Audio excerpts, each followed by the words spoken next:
for instance, Harriet Tubman or like Maya Angelou, these people that have been through just these insanely fucked up traumatic experiences, but still came out and inspired the world, you know? So how do you feel like coming to terms with like your inner darkness, like the bottom of yourself, the basement of your soul, helped you? I mean, how has that made you stronger as a person, or how does that inspire you, and how did that teach you about yourself? I mean, a lot of it's just gratitude.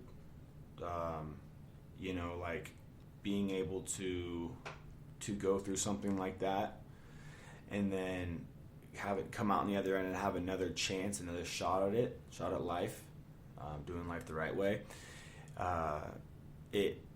Those experiences, I feel like propelled me into this momentum that I just continue to keep building. I almost feel like a man possessed, like I've lost time and that I have to, you know, do this and do that and make up for things that I wasn't able to accomplish during the time of my addiction. And so, you know, in terms of channeling like the darkness that I've experienced and the darkness that I have, that usually comes out in my music. Because I mean, you know me, and like just from having a conversation with me or looking at me, you wouldn't think that any of the things that I'm telling you today were true or that actually happened. And so, and for the most part, I mean, I have a dark sense of humor. I think fucked up shit is funny. But, you know, but in terms of really letting like that darkness out and that part of me, that really comes through my music. Right. And how I write my music. So I'm kind of coming at it from a different side. So I spent my 20s, I'm 35 now, I spent my 20s traveling all over the world, going to music festivals. I mean, just living life to the max, you know, having all these amazing, incredible experiences and seeing all these incredible artists and musicians and going to Burning Man, just all sorts of crazy shit that I did. Living in Italy, traveling in Europe. And then towards like the end of my 20s is when I got back into heroin. I dabbled with it a little bit when I was 21 in Italy, and then I relapsed when I was like 28 or something like that. And so I kind of just fucked up and just gave up the rest of my 20s, which really sucked. And so I also kind of can relate to that, wanting to like make up for that lost time, you know. But in a weird way, it's kind of like always this, like I'm returning to myself, because in a lot of ways, to me, that darkness, like I don't know, I was like almost destined for it. Like it had to happen to me, and it's a part of me, and it's changed me. And I feel like I've always been drawn to that darkness in a way. And it's weird because when I do art and I create and I do music and stuff like that, it's kind of like my healthy way to return to that darkness, you know, and kind of visit it, so to speak, without having to go all the way fucking back and move back in with it, you know? Yeah. Does that make sense? And so I like that idea of being able to, as you said, channel your darkness into your light and use it for your art and your creation. And I'm just going to share really quick something I said to you, actually, when you were having a shitty day. Something my dad said to me when I was in jail, because my dad's also an artist, and he's, you know, kind of like always really pushed me to use my pain as my inspiration. And he came to me in jail and he's like, Sabrina, this is the time. This is where you have like the most inspiration to draw from. You're going through this like really epic moment, you know, like this is your time. Write, do everything you can creatively. And I just remember like writing poetry on like those shitty jail pencils that hurt your hands to write with, you know. Glass pencils. Yeah. So anyway, I guess my next question is, would you take any of it back? Would I take any of it back? Because I mean, I feel like people who judge me for my past and addiction, like I just want to say like, fuck you. Like it doesn't matter to me as long as you've survived it. Like, how dare you judge me? It's made me this unique creature that I am. And like, I don't really care if people understand me, because I get that as being like a musical artistic person, it's kind of, I don't know, I guess, can I ask you, do you feel like most people just don't relate to you, or like a little bit of trouble Well, so I guess it's a two-part question. So, I mean, would I take any of it back? That's hard to say. I'm leaning towards no. So I always say this, because I go speak at, various treatment centers and talk to people that are, early in addiction and things like that. And the one thing that I always say is that, I got sober at 23. So that period of my life is a very small chapter in a long book that's still being written. So as long as I don't go back to that chapter and I learn from everything that happened to me and that I did and my experiences, of course I wouldn't take it back. Yeah. I mean, when you go to an AA meeting or you hear someone say, I'm a grateful alcoholic, and when you have 30 days clean, 15 days clean, you're like, what the fuck are you talking about? I'll be grateful? What? I hate my life, Right. But then once you get to like 6 months to a year to 2 years clean, or that's all I have, so I couldn't even imagine what it is when you're 10 years clean or whatever. But, once you get some time under your belt, you start realizing, okay, that's true. That's real. Like, I am grateful. For example, this is a story that I share a lot. It's real quick, but when I was living in this shed in a Lowe's parking lot, and it's one of those little, those little demo sheds they put out there in the parking lot at Lowe's. And I would sleep in this shed every single night. I'd wake up in the morning and I would go to the Dollar Tree and I would steal this all-purpose cleaner and I would steal this olive oil and I put them in those portable shampoo bottles, those little travel shampoo bottles. And then I'd put it in my pocket and I'd walk around the parking lot with a rag. And I'd say to people, hey, if you can let me shine up your headlights, I'll get the oxidation out, $10 a headlight. I'll do all the work while you're inside. And when you come back out, if you like how I've done it, you can pay me. And I would make, 60 to 80 bucks in an hour or 2 hours. And then I would go get high and then I'd do it all again the next day, But now I do sales. I've done sales since I've been sober and I've always consistently been one of the top guys. And part of that is because I'm not scared to pitch somebody, because I think back to myself, wait, dude, you were making sales when you were fucking homeless with a rag walking around the parking lot trying to shine up people's headlights. You can do this today. So little things like that are what are helping me today.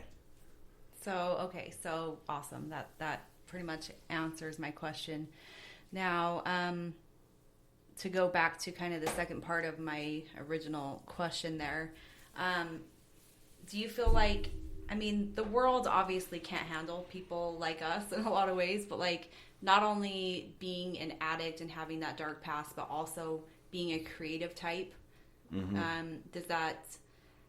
you feel like your music is your way to kind of connect with people in a lot of ways? Or because for me, sometimes it makes me feel like a lot of people don't get me and unrelate, like no one understands. They just see whatever they see and they think whatever they think, but then I think that's not really real. They don't really know this deep soul of mine, So sometimes I feel like I crave for people to understand that, like the deeper hues of my heart. And yeah. So I guess with my own music and my own art, that's kind of my way to be like, okay, well, this is kind of a glimpse into my soul, Absolutely. So for that aspect, I really think that the power between the connection of two addicts is something that is just is incredible. There's something about the relationship that you have with another addict, especially if you have the same DOC, that you cannot get with somebody who's not an addict. Right. There's a level of understanding, a level of respect that's like, yeah, hey, I know what you're going through today, or I've been through that before, I've felt like you before.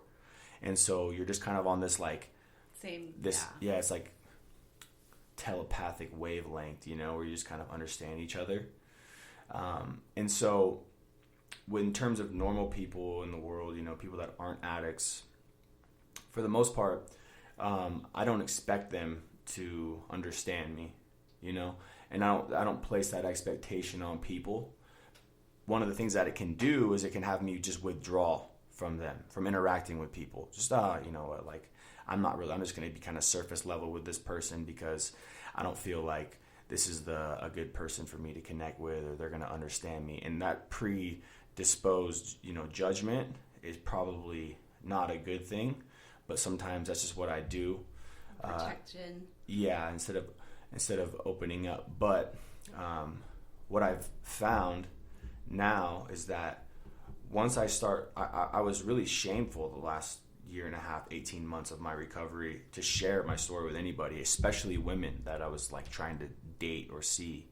I did not want them to know what I had been through. I wanted them to think I was like this perfect person that was never, you know, going through that. And so they'd ask me, why'd you move out here? What do you do? Like, blah, blah, blah, blah, blah. Why don't you drink? And I would make up a lie, you know, and we would still be able to connect, you know, but recently I've started opening up. I've started sharing my story a little bit more. I've started telling some people pretty much everything about myself, and even people that I've never used before, people that are just not addicts, and it's actually allowed me to become closer with them. And so I always say, like, when I first meet someone, I don't want them to know about my past because I don't want them to judge me and think it's a weakness. But once someone gets to know me, they know my character, they see my potential, all those types of things. And then I tell them what I've been through and what's happened to me, that they can see that as my biggest strength. So I kind of wait to tell them, and then I let them know. But yeah, it's something that I'm working on becoming more open with.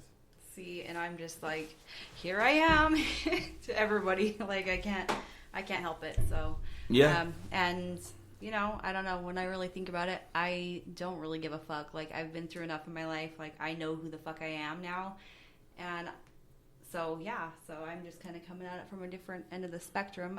Yeah, I don't think there's a wrong way or a right way to go about that. It's just whatever you're comfortable with. But I do know that the more that you share about yourself, the more connections that you're gonna potentially have. Right. You know, like just you just never know. Well, the connection, I feel like, is like a big part of why I want to do this podcast. Is I do want other people to connect and be inspired, and you know, if they're going through something that's shitty or whatever the case, you know, and then also the people that I'm bringing onto this show. So I don't know. I think connection is that huge thing that we lack, and so just finding out who you are and channeling that and sticking to that no matter what. And in the end, for me, the people that I respect hopefully respect me, and if they don't understand or respect me, then it's kind of like, well, you know, too bad, so sad. Like, yeah, I don't have too much time for that. But to kind of bring it back to the podcast here, so who inspires you? In general, or musically, or both? So I have a lot of musical inspirations, and I think that's an easier question to answer. But in terms of like who actually just inspires me, like, so for example, my dad has 25 years clean now, and I didn't know that growing up. I didn't know that I knew my dad had a drug problem, and I knew my dad had been to prison and all that stuff, but I didn't know when I was younger, like, what it was like to go through that. So now that I'm, you know, sober, and I started to connect with my dad again, you know, and he tells me, yeah, I have 25 years clean, I've done the steps several times, this and that. You know, I'm like, okay, now it makes sense. Now it makes sense why this happened when we were younger, or why you were like this. And so I have more respect for him, more understanding for him. And part of that is, it's inspiring to me. You know, I'm like, okay, that's cool. He can do it. I can do it. So that, yeah, so I'd say the thought or the prospect of being able to help somebody else, maybe be of service to other people, share my story with somebody, that inspires me to stay sober, especially because the feeling that you get when you're helping somebody else that's, in a position that you were in before, like